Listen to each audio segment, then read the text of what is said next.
कहानी शुरू होती है और हम एक स्कूल में डॉनी को देखते हैं जो कि अपने दोस्तों को एक रॉक कॉन्सर्ट की 2 टिकट्स दिखाकर स्टाइल मार रहा था। तभी उसका एक दोस्त कहता है कि भाई तू अपने साथ लीजा को ले जा, वो दिखने में बहुत खूबसूरत है। डॉनी कहता है कि मुझे लड़कियों में कोई इंटरेस्ट नहीं है, मुझे तो औरतें पसंद हैं। तभी वहाँ पर हम उसकी एक टीचर को देखते हैं जो कि दिखने में बहुत ज्यादा खूबसूरत थी। डॉनी अपनी टीचर के पास आता है और उससे पूछता है कि क्या तुम मेरे साथ रॉक कॉन्सर्ट देखने चलोगी। इस पर टीचर उसे कहती है कि तुम्हारा ऑफर तो बहुत अच्छा है, लेकिन मैं तुम्हारी गर्लफ्रेंड नहीं हूँ। डॉनी कहता है कि कोई बात नहीं, तुम मुझे कहीं भी सुनसान जगह पर ले जाकर मर्द बना दो। अभी सुनकर टीचर को गुस्सा आ जाता है और वो उसे 1 महीने की डिटेंशन दे देती है। इसके बाद हम डॉनी को डिटेंशन रूम में देखते हैं जहाँ पर वो अपने बर्ताव के लिए टीचर से माफी मांगता है। इस पर टीचर उसे कहती है कि क्यों, अब क्या हुआ, अब तुम्हें मर्द नहीं बनना। डॉनी च्युइंगम चबा रहा था तो टीचर उसे थूकने के लिए कहती है। फिर जब डॉनी उसे वो च्युइंगम देता है तो टीचर उस च्युइंगम को बाहर फेंकने की बजाय खुद ही चबाने लगती है। इसके बाद वो डॉनी को रिझाने लगती है, जिसको देखकर हमें पता चलता है कि ये टीचर डॉनी से कुछ लेना चाहती है। जिसके बाद वो उसका हाथ पकड़ती है और उसे अपने ऑफिस ले जाती है। बाकी दोस्तों वहाँ पर क्या हुआ होगा ये सब आप लोग अच्छे से जानते हो। अब इसके बाद से टीचर को डॉनी के साथ मस्ती करने की आदत हो जाती है और वो दिन रात सिर्फ उसके साथ इंटीमेट होती रहती है। फिर एक दिन जब स्कूल का फंक्शन होता है तो वहाँ पर भी टीचर डॉनी के साथ इंटीमेट हो रही होती है, जिसकी आवाज भी बैक स्टेज से सभी को सुनाई दे रही थी। तभी स्कूल का प्रिंसिपल पर्दा हटाने को कहता है और सभी देखते हैं कि वहाँ पर डॉनी अपनी टीचर के साथ इंटीमेट हो रहा था। अब सभी को देखकर टीचर तो वहाँ से भाग जाती है, लेकिन डॉनी एकदम मर्द बनकर स्टेज पर आता है और अपने दोनों हाथों को हवा में उठाता है जैसे उसने पता नहीं कितना बड़ा काम कर लिया हो। अब पूरा स्कूल उसके इस कारनामे को देखकर खुश होता है और सभी जोर जोर से उसका नाम चिल्लाने लगते हैं। फिर कुछ महीनों बाद टीचर और डॉनी को कोर्ट में पेश किया जाता है क्योंकि इन दोनों के बीच में जो कुछ भी हुआ था वो गलत था और इससे स्कूल की इमेज भी खराब होती जा रही थी। फिर जज सजा सुनाने के लिए टीचर को खड़ा होने के लिए कहती है, लेकिन हम देखते हैं कि टीचर सही से खड़ी नहीं हो पा रही थी क्योंकि अब वो प्रेग्नेंट हो चुकी थी। फिर जज टीचर से कहती है कि तुमने जो कुछ भी किया उसका तुम्हें कोई पछतावा नहीं और तुमने अपने स्टेटमेंट में लिखा है कि मैं डॉनी के साथ ये सब बार बार करना चाहती हूँ क्योंकि सिर्फ वही अकेला मर्द है जो मुझे चरम सुख की प्राप्ति दे सकता है। अब जज टीचर को 30 साल की सजा सुना देती है और कहती है कि जब इसका बच्चा होगा तो उसकी कस्टडी डॉनी को दी जाएगी।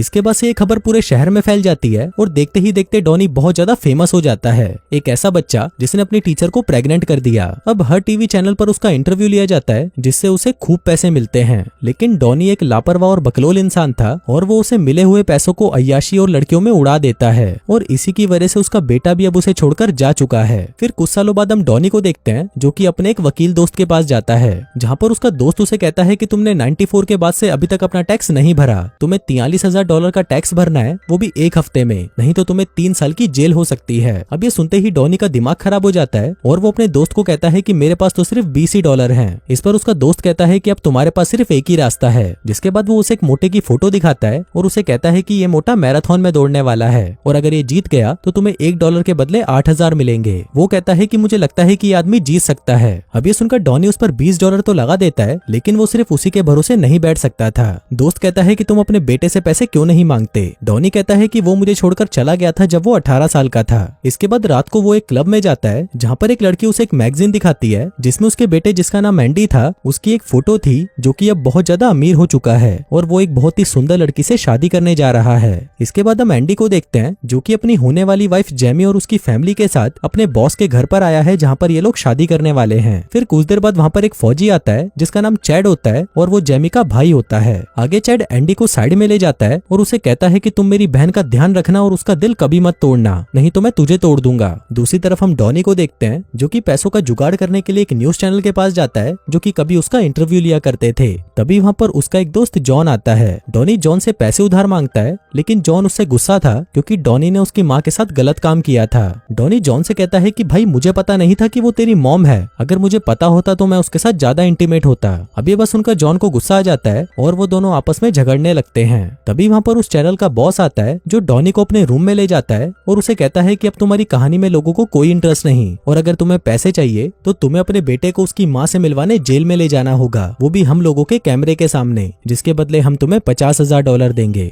अब ये सुनकर वो अपने बेटे का पता निकालकर सीधा उसके बॉस के घर पहुंच जाता है, जिसको देखते ही उसका बेटा घबरा जाता है और सभी को बताता है कि ये मेरा दोस्त है। दरअसल एंडी ने सभी को बता रखा था कि उसका बाप मर चुका है ताकि किसी को ये पता ना चले कि वो एक हफ्सी टीचर की नाजायज औलाद है। अब सभी लोगों को डॉनी इतना पसंद आ जाता है कि वो उसे शादी तक वहीं वहीं रुकने को कहते हैं। इसके बाद एंडी डॉनी को उसका रूम दिखाता है और कहता है कि अब तुम्हें पता चल गया कि मेरे पास पैसे हैं तो तुम यहाँ पर पैसे मांगने आ गए। अभी सुनकर डॉनी गुस्सा हो जाता है और अपने बेटे को डांटने लगता है। इसके बाद वो एंडी से कहता है कि तुम जेल जाकर अपनी माँ से मिलाओ, वो तुम्हें बहुत याद कर रही है। लेकिन एंडी उसे मना कर देता है और कहता है कि मैं अपनी शादी को छोड़कर कहीं नहीं जा रहा। फिर अगले दिन पार्टी में एक आदमी डॉनी को पहचान लेता है कि ये वही लड़का है जिसने अपनी टीचर को प्रेग्नेंट किया था। जिसके बाद डॉनी सभी को अपने इस महान काम की कहानियां सुनाने लगता है, जिसे सुनकर सभी लोग उससे इंप्रेस हो जाते हैं और उसे पसंद करने लगते हैं। फिर रात को डॉनी एक बुढ़िया के रूम में जाता है और वहाँ पर गंदी मैगजीन्स ढूंढने लगता है ताकि वो खुद को संतुष्ट कर सके। लेकिन जब उसे वहाँ पर कुछ नहीं मिलता तो वो एक बुढ़िया की फोटो उठाता है और उसे ही अपने साथ इमेजिन करके खुद को संतुष्ट कर लेता है। फिर अगली सुबह जब बुढ़िया अपने कमरे में आती है तो वहाँ पर पड़े हुए टिश्यू पेपर्स को देखकर समझ जाती है कि डॉनी ने कल रात उसे याद करके अपना पानी निकाला होगा। फिर रात को वो सभी एंडी की बैचलर्स पार्टी सेलिब्रेट करने के लिए एक स्पा में जाते हैं, जहाँ पर उन्हें ड्रिंक्स दी जाती है जिसको पीते ही डॉनी थूक देता है। इसके बाद सभी लोग मसाज कराने जाते हैं, लेकिन वहाँ पर भी डॉनी अपनी उल्टी सीधी हरकतों से बाज नहीं आता।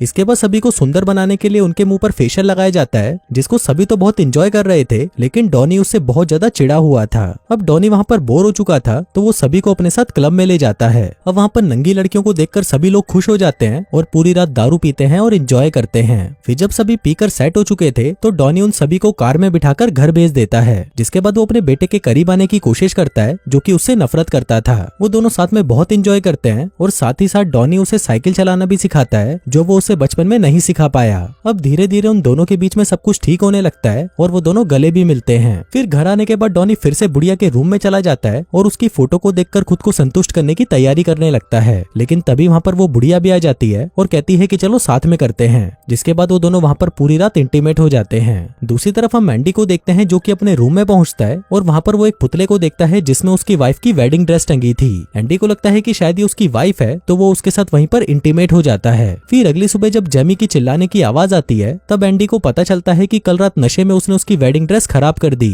फिर कुछ देर बाद डॉनी को एंडी का कॉल आता है, जो उसे बताता है कि वो अपनी मॉम से मिलने जेल जा रहा है। अब ये सुनकर डॉनी घबरा जाता है और जल्दी से कार निकालकर एंडी के पीछे भागता है। फिर जेल पहुंचकर वो उसे कहता है कि हमें यहाँ से जाना होगा, तुम्हारी शादी होने वाली है और तुम यहाँ पर शादी के बाद में ही आना। तभी वहाँ पर वो टीचर भी आ जाती है, जो कि अब बूढ़ी हो चुकी थी, लेकिन लोगों को सेड्यूस करने में वो अभी भी एक्सपर्ट थी। फिर वो दोनों आपस में बातें करने लगते हैं, लेकिन तभी वहाँ पर वो न्यूज रिपोर्टर पहुंच जाते हैं। अभी देखकर एंडी को गुस्सा आ जाता है और वो समझ जाता है कि इनको यहाँ पर उसके बाप ने बुलाया होगा। अब वो गुस्सा होकर वहाँ से जाने लगता है और यहीं से इन दोनों का रिश्ता वापस से खराब हो जाता है। फिर घर आकर डॉनी अपना सामान पैक करके वहाँ से जाने ही वाला था, लेकिन तभी उसे नीचे से किसी की बातें करने की आवाज आने लगती है। वो नीचे झांक कर देखता है तो उसे पता चलता है कि ये जेमी है, जिसका अफेयर उसके बॉस के साथ चल रहा है। अब ये जानकर वो एंडी के पास जाता है और उसे कहता है कि तुम्हारी वाइफ तुम्हें धोखा दे रही है और उसका अफेयर तुम्हारे बॉस के साथ चल रहा है। लेकिन तभी वहाँ पर जेमी आती है और कहती है कि मेरा किसी के साथ कोई अफेयर नहीं चल रहा, मैं तो बस एक राइटर से बात कर रही थी हमारी शादी के बारे में कुछ लिखने के लिए। अब यहाँ पर डॉनी गलत साबित होता है और वहाँ से चला जाता है। लेकिन तभी वो वहाँ से जाने से पहले जेमी से माफी मांगना चाहता था, इसलिए वो उसके लिए आइसक्रीम लेकर उसके रूम तक जाता है। लेकिन जब वो उसके रूम के बाहर पहुंचता है तो उसे अंदर से जेमी के चिल्लाने की आवाज सुनाई देती है। अब जेमी चिल्ला क्यों रही थी ये जानने के लिए वो खिड़की से अंदर घुस जाता है। तभी वो देखता है कि जेमी किसी के साथ इंटीमेट हो रही थी और वो आदमी और कोई नहीं बल्कि उसी का भाई चैड था।